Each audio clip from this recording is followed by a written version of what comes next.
اعوذ باللہ من الشیطان الرجیم بسم اللہ الرحمن الرحیم الحمد للہ رب العالمین والصلاة علی سیدنا و نبینا بالقاسم اللہم صلی علی محمد و آل محمد وعلی اہل بیت الطیبین الطاہرین ولعنت اللہ علی اعدائہم اجمعین اما بعد۔ ہماری گفتگو سورہ مبارکہ رحمان کی 5 آیتوں پہ چل رہی ہے کہ ان 5 آیتوں میں خانوادے کی بعض صفات کو پروردگار نے بیان کیا ہے، اور یہ 5 آیتیں منطبق ہے جناب زہرا سلام اللہ علیہا اور ان کے شوہر، ان کے بابا اور ان کے بچوں کی زندگی پر۔ عزیزان محترم، قرآن کوئی قصہ نہیں ہے، کوئی کہانی نہیں ہے۔ قرآن ہمیں مشغول رکھنے کے لیے کچھ نہیں سناتا، قرآن ہمیں زندگی دیتا ہے۔ ہماری زندگی بنانے کے لیے قرآن آیا ہے، تو وہ فرمول قرآن بیان کرے جس کی وجہ سے ہماری زندگی بن جائے اور زندگی میں تبدیلی آ جائے۔ تو عرض کر رہا تھا مرج البحرین یلتقیان، جب دونوں کے مزاج میں اعتدال ہو تو وہاں پر بغاوت نہیں ہوگی، یعنی جو اہم ترین شرط ہے ازدواجی زندگی میں وہ اعتدال ہے، یعنی معتدل مزاج ہونا، ایک دوسرے کو تحمل کرنا، صبر کے دامن کو ہاتھ سے نہ جانے دینا، چونکہ زندگی نشیب و فراز کا نام ہے۔ زندگی میں نشیب ہے، فراز ہے، اونچ نیچ ہے، لیکن ہمیں ہر حال میں صابر بن کر رہنا ہے اور شاکر بن کر رہنا ہے۔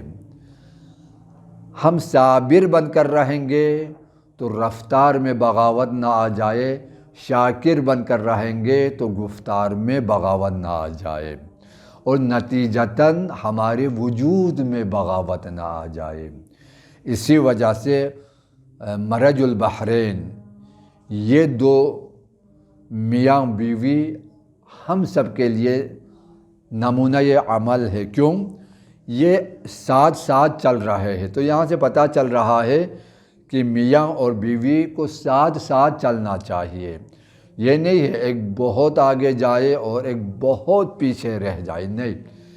زندگی کے اس سفر میں دونوں کو شانہ بہ شانہ آگے بڑھنے کی ضرورت ہے اور آگے چلنے کی ضرورت ہے، اور ساتھ ساتھ یہ آگے چلیں گے یلتقیان، تو ان کی جو ملاب ہے وہ عدالت محور ملاب ہے، اور پروردگار عالم ان کے اس ملاب میں ایک اہم جو ظریف نقطہ ہے اس کی طرف توجہ دلا رہا ہے۔ وہ کیا ہے؟ بینہما برزخ لا یبغیان، ان 2 دریاؤں کے درمیان میں ایک برزخ ہے، ایک حائل ہے، ایک رکاوٹ ہے، ایک پردہ ہے، جس پردے کی وجہ سے، جس رکاوٹ کی وجہ سے، جس حائل کی وجہ سے، جس دیوار کی وجہ سے یہ 2 دریا ایک دوسرے پر چڑھائی نہیں کرتے، یہ 2 دریا بغاوت نہیں کرتے، یعنی ان کے مزاج میں اور ان کے رفتار میں عدالت ہے۔ جہاں پر عدالت ہو وہاں پر بغاوت نہیں ہے، جہاں پر عدالت ہو وہاں پر سرکشی نہیں ہے، جہاں پر سرکشی ہو وہاں عدالت نہیں ہے، جہاں سرکشی ہو وہاں ظلم وجود میں آ جائے، وہاں جور وجود میں آئے، وہاں پر مظلومین کو اور زیادہ دباتا ہے معاشرہ۔ اسی وجہ سے قرآن مجید کیا فرما رہا ہے کہ ان کی زندگی میں اعتدال ہے، اور یہ جو رول ماڈل ہمیں ملے وہ کیا ہے؟ لا یبغیان، یعنی ان کی زندگی میں بغاوت نہیں ہے۔ آج ہمارا معاشرہ 5 شادیوں میں 3 طلاق، کیوں؟ بغاوتیں ہیں۔ کیوں طلاق ہو رہی ہے؟ یہ ایک دوسرے کے ساتھ زندگی گزارنے کو تیار نہیں ہے، یہ کہتے ہیں کہ ہم مر جائیں گے لیکن زندگی نہیں گزاریں گے۔ کیوں؟ ابتدائی میں یہ لوگ ایک دوسرے پر مرتے تھے، وعدے کرتے تھے ہم تمہارے بغیر نہیں جئیں گے، پس تم ہی میرے لیے ہو، میں تمہارے لیے۔ لیکن شادی کے کچھ عرصے بعد جو خواب دیکھے تھے وہ چور چور ہو رہے ہیں، خوابوں کی تعبیر نہیں مل رہی ہے۔ کیوں؟ اس لیے کہ بغاوت ہے۔ یہ بغاوت کیوں آئے؟ قرآن کہتا ہے ان الانسان لیطغی ان رآہ استغنی، انسان اپنے آپ کو بے نیاز اگر دیکھے تو اس کی رفتار، گفتار اور وجود میں بغاوت آ جائے۔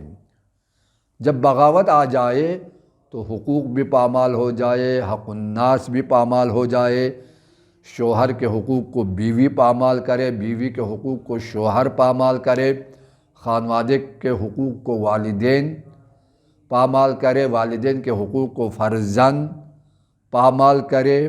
تو یہاں پر جو اصل جو محور ہے وہ عدالت کے ساتھ ساتھ میاں بیوی کا گھر میں اور معاشرے میں چلنا ہے، اور اس کے بعد ان پر کوئی سرپرست ہو، لا یبغیان، سرکشی نہ ہو، ان کی رفتار میں اعتدال ہو، یہ بہت ضروری ہے۔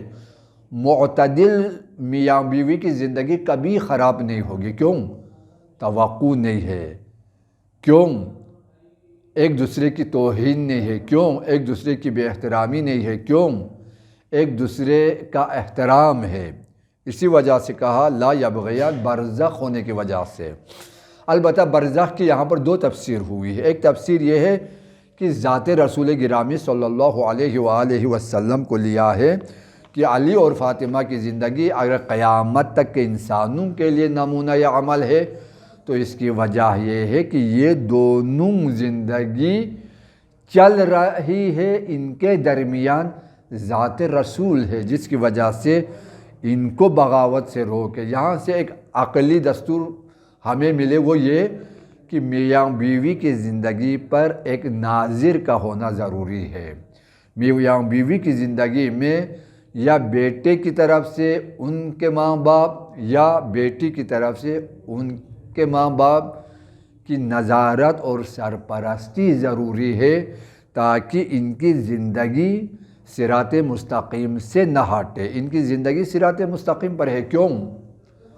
چونکہ بینہما برزخون، ایک بڑے کا سایہ ہے۔ جب بڑے کا سایہ ہوگا تو چھوٹے احساس غربت نہ کرے، احساس تنہائی نہ کرے۔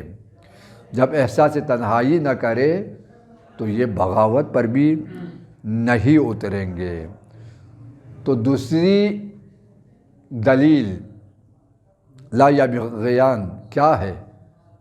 روایتوں میں آیا ہے، دوسرا معنی یہ ہے کہ علی اور فاطمہ کی زندگی میں نظام محبت کی حاکمیت ہے۔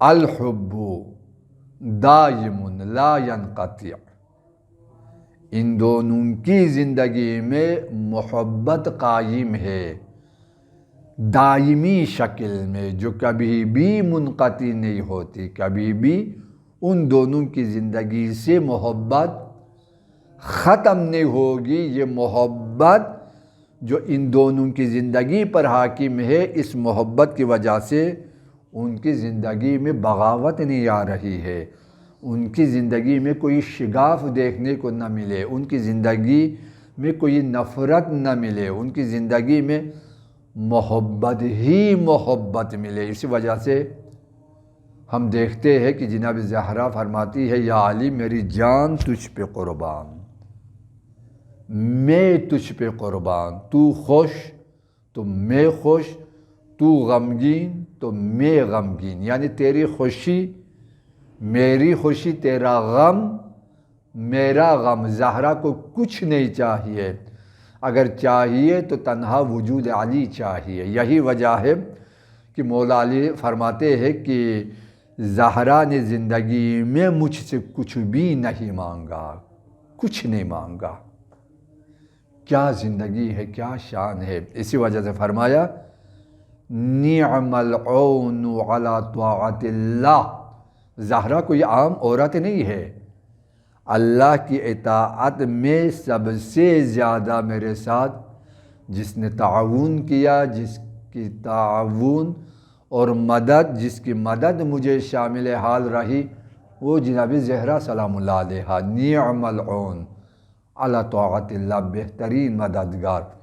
چونکہ قرآن بھی کہہ رہا ہے وَتَعَاوَنُوا عَلَى الْبِرِّ وَالتَّقْوَى وَلَا تَعَاوَنُوا عَلَى الْإِثْمِ وَالْعُدْوَانِ۔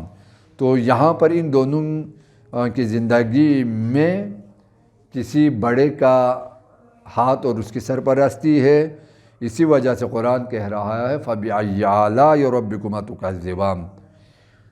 ان کی زندگی ملنے کے بعد یہ رول ماڈل تمہیں زندگی کے لیے ملے، پھر بھی تم خدا کی نعمتوں کو نہ پہچانے، ان کی تکذیب کرے، تم خدا کی کن کن نعمتوں کو جھٹلاؤ گے؟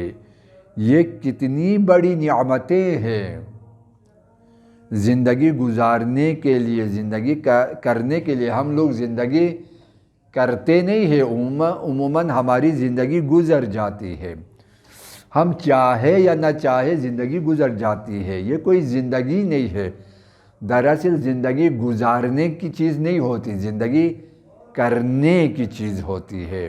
تو ہمیں چاہیے کہ ہم زندگی گزارنے کو نہ سیکھیں، زندگی کرنے کو ہم سیکھیں، تو ہماری زندگی میں تبدیلی آ جائے گی اور ہمارے گھر جنت کا ماحول بن جائے اور ہمارے بچے مطلوب بچے بن جائے اور ہماری بیویاں بھی نیک سیرت، نیک صورت، نیک گفتار اور نیک رفتار ہماری بیویاں بن جائے۔ خدا سے دعا کرتا ہوں پروردگار ہمیں ایسا پاکیزہ خاندان عطا فرمائے۔ اس کے بعد پروردگار عالم ان دو ملاپ کا نتیجہ بھی بیان فرما رہا ہے، انشاءاللہ آئندہ جلسے میں عرض کروں گا۔ والسلام علیکم ورحمۃ اللہ وبرکاتہ۔